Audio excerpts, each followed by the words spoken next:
નિવેદન પર ભાજપે જવાબ આપ્યો। ખરીદ વેચાણની રાજનીતિ નથી કરતું ભાજપ। યજ્ઞેશ દવેનું આ કહેવું છે।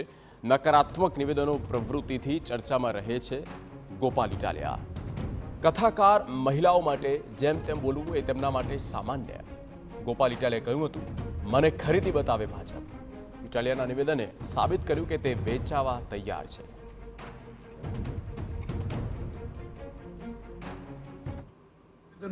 આપી અને ચર્ચામાં રહેવું કે નેગેટિવ પ્રવૃત્તિ કરીને ચર્ચામાં રહેવું, ભૂતકાળની અંદર ગૃહમંત્રીને જૂતું મારવું, ભૂતકાળમાં કથાકારો બ્રાહ્મણો માટે ગમે તેમ એલફેલ બોલવું, મહિલાઓ માટે એલફેલ બોલવું, આ ગોપાલભાઈના માટે એ સામાન્ય વસ્તુ થઈ ગઈ છે।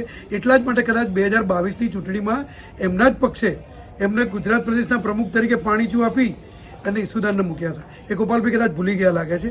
બીજું કે આ પરિસ્થિતિમાં ગોપાલભાઈ એવું કહી રહ્યા છે કે ભાજપ મને ખરીદીને બતાવે, એટલે પોતાની જાતને વેચાવું છે।